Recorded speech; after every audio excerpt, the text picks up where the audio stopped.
Welcome back, Filmholics. My name is Kyle Kenrick, and in this channel I find anything and everything filmmaking. So are you guys looking to get smooth and buttery footage? Well, then let's review and find out if the Zhiyun Weebill-s is for you. So before we talk shop on specs and everything like that, I want to show you guys some example footage of what this gimbal can do.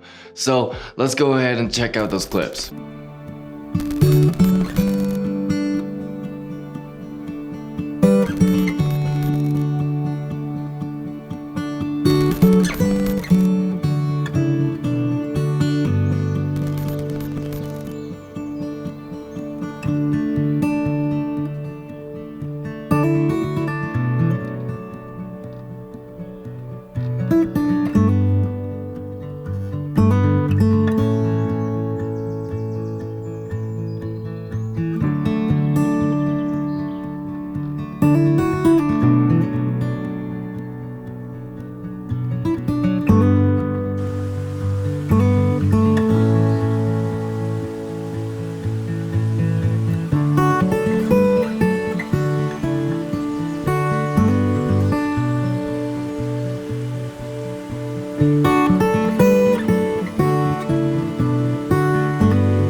Now that you saw some of the things that this gimbal can do, let's talk specs. So this gimbal has 3 axes, and that means it has 3 pivots of movement, and each of those 3 pivots of movement has a lock. So 3 locks and 3 axes. There you go. Now it also has 2 different mounting points, which is the top handle and the bottom handle, and it has 2 different quick release plates. So the gimbal also has 6 different modes to it. The first one's going to be full range POV, and that means you can kind of do this and it'll follow every single movement you do, and it's just beautiful when you do that. Now the second one is going to be vortex. That's going to be the spin around 360 shot that a lot of people have been gimmicking kind of recently, but kind of dying down. It's more for a gimmick. If you want to use it, go for it. And some movies do, some movies don't. It really depends on what you're filming, and that it's just the inception shot basically.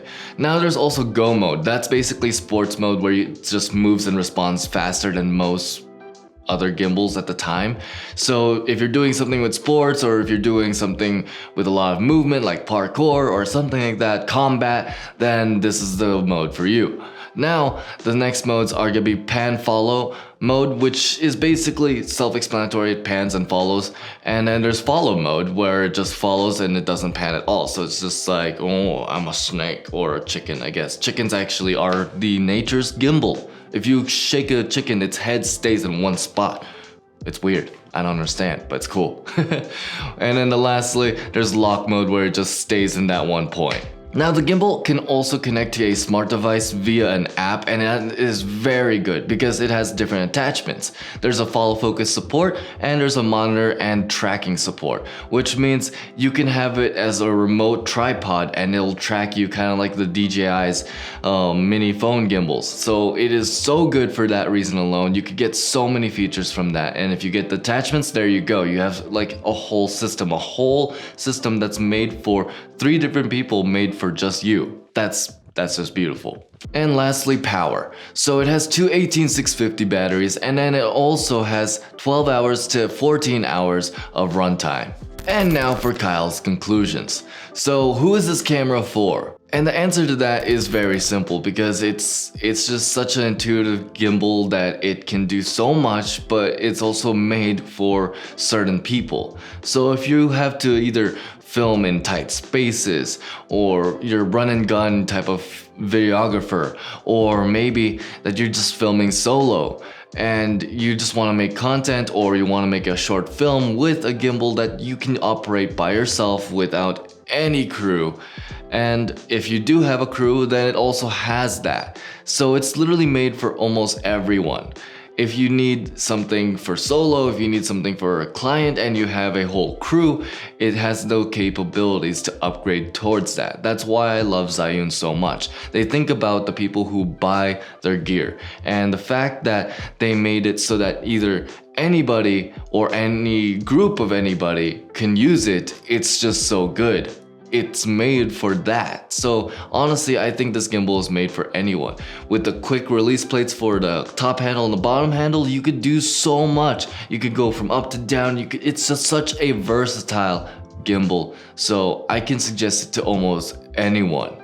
And if you guys want to check out the gimbal, go ahead and check in the links down below. They're going to be no extra cost to you guys if you guys do end up buying it. It's just going to help out the channel and help us grow in here. Now, also, if you guys want to check out another review and a couple other reviews, go ahead and check out the playlist up here. The most recent one I have is the Sony a6400, and it's a beautiful camera if you guys want to check out what I said about that. And lastly, don't forget to like and subscribe, and dream on.